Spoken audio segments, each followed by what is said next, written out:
kode radio international be tv waddanta on jawabu mo Allah bangi daraja mudum ardido lesdi Nigeria Alhaji Bola Ahmed Tinubu.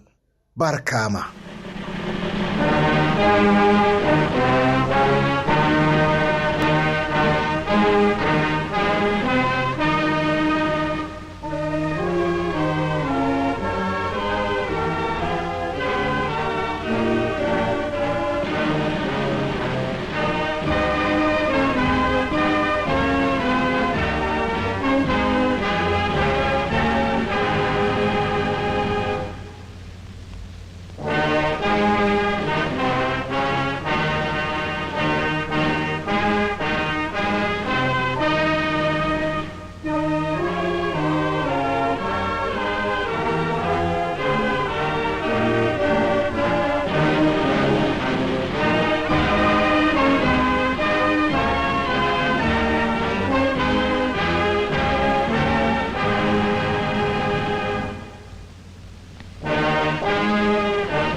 My fellow Nigerians, I speak to you today. Ya onon derɗiraaɓe am ummatore lesdi Nigeria.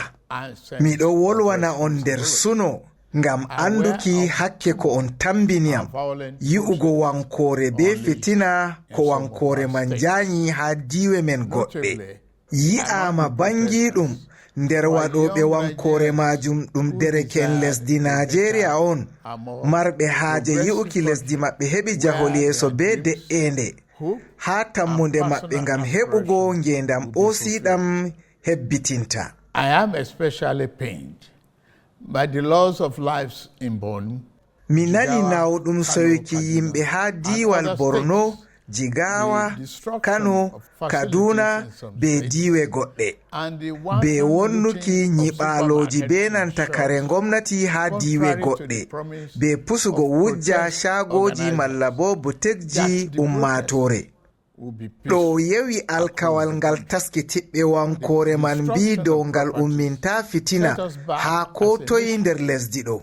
Mbonondaji ɗin lorni lesdi meɗen ɓaawo ngam jawdi on majjinte ha lortugo mo'itina ɗum. Mi fofani iyaluji soyuɓe yimɓe muɗum ha wankore man. Laatake dole fadden rufugo iyam fahin be fitina gaddo ha mbonondaji fuu. As the president of this country, I must ensure public order. Dow darnde am ardiɗo lesdi ɗo dole mi tabitina de'ende bana no mi hoosi hunayere ngam rentuki yonki be jawdi kala neɗɗo lesdi ɗo fuu. Gomnati am lumbindirta juuɗe laara woɓɓe marɓe anniya hebbitingo haaje siyasa sankita lesdi ɗo. Under the circumstances, I hereby enjoin protesters and the organizers. Ngam dalila yi'ugo ko fe'i miɗo ewna waɗuɓe wankore be taskitiɓɓe nde darnande ko saɗatal dawridal hunde bo nde mi weeɗi juuɗe ɗiɗi miɗo rena bososel muɗum ndeni fuu. Lesdi Nigeria tefi kawtal hoore ummatore lesdi ndin fuu wala feerotiral hedi duuɓi jam'iya lenyol diina ko feerotiral gongal ngam mo'itingo jahargal lesdi ɗo. Those who have taken undue advantage of this situation to threaten any section of this country, onon bo hutiniroɓe be yakere ndeɗo ha wi'ugo on medan ummatore woɓɓe ha nokkuje moɗon. Miɗo foɗa noppi moɗon. Juuɗe hukuma jokkanon. Wala totingol lenyol gongol dow gongol ko meduki ummatore dalila feerotiral ɗemgal ha lesdi Nigeria ndi en kaɓata nyiɓugo. Demokradiya meɗen yahan yeeso on tan to hakke neɗɗo fuu haa lesdi meɗen rentama. Hukumaji rento meɗen banko wowa tabitina rentuki yonki be jawdi ɓiɓɓe lesdi. Haa yakere nden bo tabitina kuɗe ɗen kuwirama dow ɗotanki didaɗi lesdi. Tammunde be do'am dow no mi yiɗi laarugo lesdi meɗen laata kanjum woni lesdi ndi kala neɗɗo maari fuu heɓan rento be ndimu be jaynitaare bana no sharɗuuji laamu demokradiya bongu woni, wato laamu haa ardiiɓe ummatore lesdi Najeriya ɗotanta ummatore lesdi ndin hedi andingo ɓe kala jabrugal ngal ɓe annini hoosugo fuu haa lesdi ndin. Nder duuɓi shaanu faggudu lesdi ɗo feewi dalila soynde hoosugo jabruɗe kanduɗe ɗe wallititta haa waddugo jahol yeeso. To remove first subsidy and abolish multiple foreign exchange system. Rowani ɗoɗɗon lesdi meɗen ndi Najeriya yotti haa darnde nde en mbawata ɗabbugo illa ka handani nyawdigu. Ngam man mi mumni gite mi hoosi jabrugal nyawdigu wato ittugo wallinde dow nebbam petur jam hawtaade be yofugo ceede meɗen wato naira woggotira be ceede duniya, hunde nde ɗeɗɗi daande shanu faggudu lesdi meɗen duuɓi. Jabruɗe man faddi nyamoɓe riba haramka dow lesdi meɗen, nonnon bo faddi hoytinore nde en hoytinanta lesɗe keddindiraɗe be meɗen, hoytinore nde wala nafuuda dow ummatore lesdi meɗen ko ɗume. Jabruɗe ɗe mi hoosi man laatake doole soni haa en mbawtan ɓilla ka soynde waɗugo non nder duuɓi waddani faggudu lesdi meɗen. Na'am, mi nooti ɓilla ka waɗugo non waddi fuu ɗo dow hoore am, amma miɗo tabitina on mi dogginan laamu hakkunde am be Allah. Nder lebbi 14 saaliiɗi gomnati am heɓi nasaraku moƴƴitingo joɗɗinal faggudu lesdi meɗen ngam heɓango en jaynitaare janngo. Over 9.1 trillion naira in the first half of 2024. Hunde wanginde on jotta ceede nastoje jiba gomnati sowi haa ɓuri. Nder lebbi 6 arandeji haa hitande 2024 ɗo tan ɗe kewti naira triliyon 9 be biliyon temerre. To a fonditi be hitande 2023 ɗum ɗo sendiri. Nasaraku ɗo heɓama on dalila jabruɗe ɗen nin koosi wakkere wurtingo dabareji wato automation be sukkugo ɗate nguyka dow baitul mali, hunde bo nde yowanayi talaka dongal. Nonnon bo ɓesdaari ceede nastoje ɗo heɓe wakkere kare laatiɗe na nebbam petur jam. Ya onon derɗiraaɓe am worɓe e rewɓe, en dayni en ummi iga haa lesdi meɗen ɗo majjina geɓe 19 haa temere nder ceede keɓaɗe fuu haa yoɓirgo nyamande, amma nder lebbi 13 caaliɗi min usti warti geɓe 16 haa temerre. Nonnon bo min joɓi nyamande sanji naira ɗum min roni ko hewti ceede Amerika $5 biliyon. Ɗo pat waɗama haa yaake min ɗo huwana ummatore. Ɗo walliti haa hokkugo amin bososel waɗango on kuuɗe ɓosinoje ngendam bana jangirle be nyawtorɗi. Nonnon bo walliti haa heɓango gomnatiji diiwe be hukumaji pamari ceede ɗuɗɗe iga gomnati mobgal lesdi ko meeɗaka yi'ego haa tariha lesdi ɗo. Haa fahin min ɗo kuwa kuuɗe ɗuɗɗe haa lesdi ɗo. min ɗo huwa kuuɗe ɗe gomnatiji caaliɗi fuɗɗi. Nder maaje woodi kuuɗe laabi be erorɗe mootaji be we'itigo buwangal jirgiwal lesdi be yiite lamtarki be nebbam petur e nanta gas. Nder kuuɗe mawɗe bo woodi buwangal iga Lagos yaago Kalaba wato Coastal Highway be buwangal ummingal iga Sokoto yaago Badagry ha diwal Lagos ko hawtata diwe 16. Ɗo omtan ɗate kuuɗe be filu be ko nandi non. Wuttudu shanu nebbam petur be hendu gas meɗen ko loranno ɓaawo finti dalila jabruɗe ɗe min koosi ngam sattingo diidangol fannu nebbam petur wato Petroleum Industry Act yande go'ore lewru Mai hikka ɗo. Min ɓesdi ɗuɗirka nebbam petur jam ɗam lesdi meɗen wasata ha nyalaade yaago barel miliyon gotel be ujune temere jego be sappo ha nyalaade ha lewru salindu ɗo. Ha yaake min ɗo lorna hakkilo wakkere hendu gas bo filoɓe wakkere fannu man ɗo lorta ha kompaniji ɗiɗi ngaɗi jungo dow ceede ko hewti dola America temere joyi iga nden. Natural gas initiative CNG to power our derɗiraaɓe am ummatore Nigeria jawmirawo riskiri lesdi meɗen be nebbam petur hawtade be hendu gas. Mi tawi ndi ɗo tugiri nebbam petur tan ndi wudini fannu hendu gas ha shanu faggudu maari. En ɗo kutinira be ceede keɓaɗe fuu ha sodirgo be hoytingo ceede nebbam petur sakaɗam. Ngam wawtugo ɗum min gurtini taskara hutinirgo hendu gas wato Compressed Natural Gas Initiative CNG ngam hutinirgo motaji meɗen dow darnde petur dalila waddugo ustari.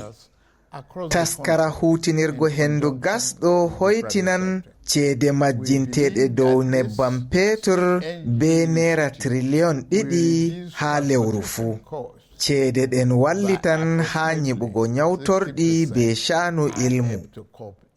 Ha ɗo min sendanan motaji pasinja be rondoji dongle kare ruɗɗitiggo iga petur ko diesel yaago gas ko hewti miliyon gotel dow ceede koytini ɗum koma mere. Ngam motaji man on hutinirta be geɓe 18 ha temerre nder petur ko diesel ɗum lesdi Nigeria nastinta iga lesɗe yaasi. Min fuɗɗi sendugo kare ruɗɗitiggo man hawtade be wallinde kompaniji lumo yaago nokkuje lesdi ɗo fuu. Min nuɗɗini CNG hoytinan ceede jahale be geɓe 16 ha temerre wallitan bo ha ustugo nawirka kare ha lesdi ɗo. Gomnati amin faali dereke'en lesdi ɗo kanjum waɗi min gurtini taskara wallinde ceede jangirde wato Student Loan Scheme. Warugo hande taskara man taskiti ceede ko hewti naira biliyon 45 be miliyon 100 ngam sendango fukaraɓe be jangirle maɓɓe. Miɗo ewna dereke'en meɗen tiɗɓe hutinira be bososel ɗo. Min gurtini ceede naira biliyon 28 nder taskara hokkugo huwoɓe nyamande ngam sodugo kare saare wato consumer credit ɓe joɓira seɗɗa seɗɗa. Taskara ɗo wallitan ha hoytingo domle.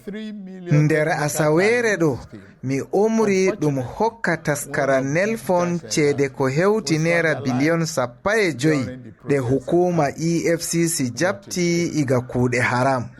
Ha fahin min keɓi ceede ko hewti dola America miliyon 160 be 20 nder taskara Digital and Creative Enterprise IDICE ngam wallitigo dereke'en ha heɓugo kuuɗe wakkere na'uraji komputa. ko wallititta ɓe haa heɓugo kuuɗe haa lesɗe duniya.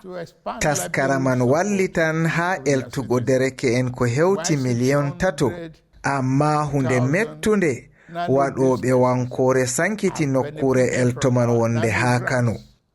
Hunde semtininde. Haa fahin min gurtini taskaraji ngam wallitiggo dereke'en bananta Skill Up Artisan Program Super, the Nigerian Youth Academy NIA, be National Youth Talent Expert NATEP. Non bo min dokki kala diwal fuu ceede ko ɓurata naira biliyon 570 ngam wallitiggo be hoytinango ummatore saɗirma. Haa yake kompaniji pamari 600 hokkama wallinde nder taskara nano grant, goɗɗi 400 bo taskitanama hokkego wallinde nder balɗe ɗo. Haa fahin kompaniji dedeji wato micro and small enterprise 75 hokkama ceede nyamande jari naira miliyan 1 haa lewru ɗo. Nonnon bo min nyiɓi nokkuje wallitiggo kompaniji pamari 10 nder hitande woore. Haa nokkuje man heɓani ummatore 214 babe kuuɗe. Nokkuje goɗɗe kese 5 bo timminte nder lewru Oktoba hikka ɗo. Kompaniji mawɗi bo wallitama be ceede naira biliyon 1 dow nyamande jari be koytiniɗum. Mi waɗi jungo dow didangol ceede njobdi albashi. Haa ceede njobdi albashi fuɗɗi iga naira 17,000 haa lesdi ɗo. Lebbi 6 caaliɗi mi jo'ini jo'inal nyiɓugo ci'e be koytiniɗum wato taskara Renewed Hope City and Estate haa fattude Karsana wonde haa Abuja. Ɗo ɗum kuuɗe on min annini waɗugo haa buttuli lesdi ɗo 6 fuu. Taskara man nyiɓan ci'e 1,000 haa wuttudu lesdi ɗo fuu. Haa yake Karsana bo maran ci'e 3,212. Ɓaawo ɗo min annini nyiɓugo ci'e 500 haa kala diwal fuu haa lesdi ɗo nder taskara Renewed Hope Estate. Haa ɗo anniya amin woni timmungo nyiɓugo ci'e 1,100 nder duuɓi 3. Taskara ɗo na ngam nyiɓugo ci'e tan, amma ngam heɓango ummatore kuuɗe be wallitiggo jahol yeeso faggudu lesdi ɗo. Min ɗon ballita remoɓe be kare ndemri ngam hoytingo ceede nyamdu.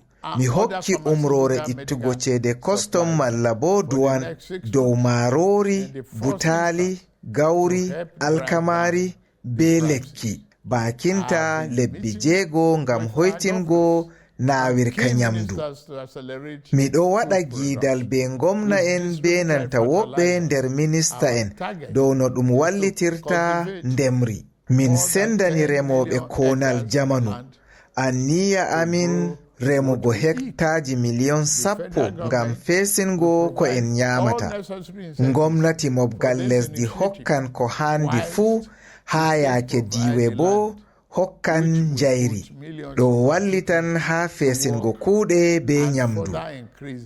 Nder lebbi saaliɗi min soodi kare ndemri jamanu bana motaji duggugo wato tractor be ɗi awre wato planters dow ceede naira biliyonji iga lesdi America, lesdi Belarus be lesdi Brazil.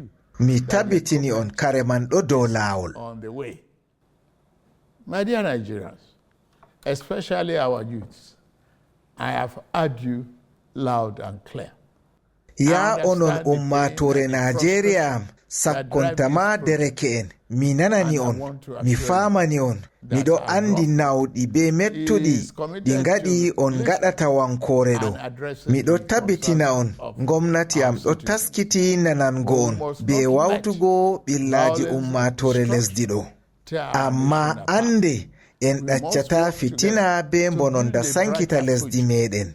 dole kauten kuuden ngam nyiɓugo lesdi Nigeria haa ɓiɓɓe maari fuu yeɗata nder kiima be jaynitaare.